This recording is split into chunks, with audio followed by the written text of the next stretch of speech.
Welcome everybody, this is R.J.S, the guild leader that Kristara deserves but doesn't need. Welcoming you to another video, taking a look this time at the Invasion event for your guild. Invasion is a much more standard game type compared to Guild Wars, and you'll see that the same kind of gameplay exists in Raid Boss and in Doom when we get around to those events. Each day you'll receive a set number of sigils, and those will allow you to take on attacks in each of the 8 stages, progressively getting harder from the first stage up to the 8th stage. After completing the first stage, you'll start spawning in a specific type of troop for the event, called a tower. The number of towers that you collectively kill over the course of the event affects the reward level that you can claim as a guild. Since it's the total number of towers defeated rather than the actual stages or levels completed, a small amount of strategy goes into knowing exactly how strong your decks are compared to the enemies that you'll be facing. You obviously don't want to get to a point where it's impossible for you to kill towers with your sigils, otherwise you're simply wasting your time. As with most events, the troops that you have access to are pre-filtered for you. In the case of the current event, it was set to monsters. As with the other events, the packs give you access to invasion monsters, which are obviously of the specifically pre-filtered type. There is the event specific card, which in this case is called Siegebreaker, and obviously the event weapon. As with all events, there's not any reason that you have to purchase packs, but if you do, going up to tier 3 is generally a good minimum to be aiming for. As you'll find in most packs, the card that's offered and the weapon that's also offered tend to have some synergy in terms of the gems that they create, feeding one another to create something like a loop cycle. Not as powerful as the ones that you can generally create yourselves, but something similar at least.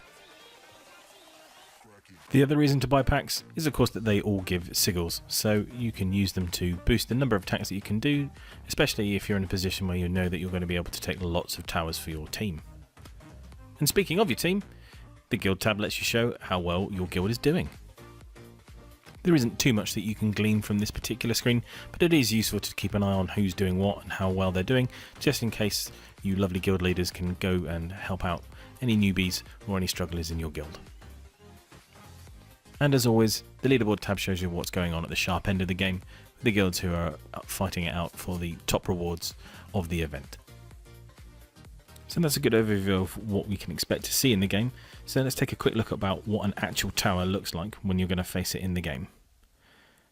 Here we can see the catapult tower, which is our green and brown. There are different colour combinations, and they all have different siege defences. Some will give life and armour, some will give they almost all give barrier, I believe.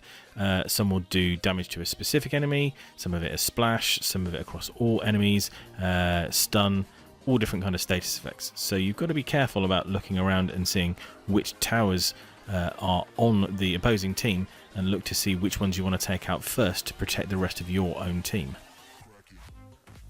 One thing common to all of the towers is that they all have the invulnerable trait. This means that if you rely on or have particularly powerful cards that use status effects to do their damage, they're particularly useless in this event, since you'll never be able to take down the towers, which are your main focus.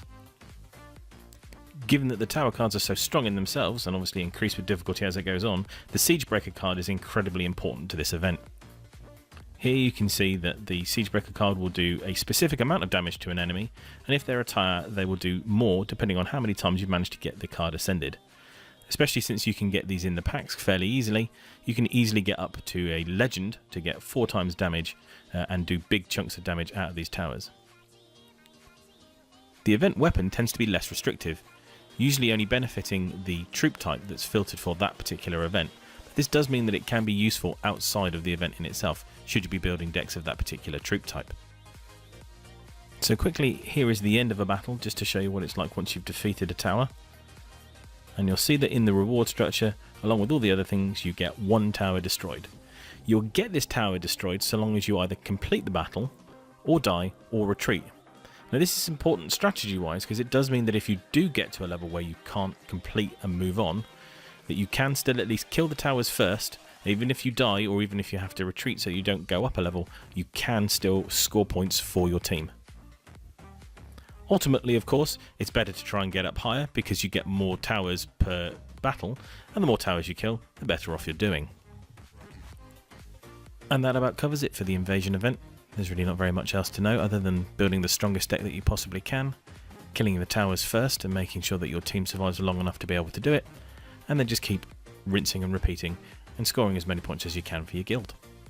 This has been R.J.S, thank you very much for watching, and we'll see you next time. Bye bye.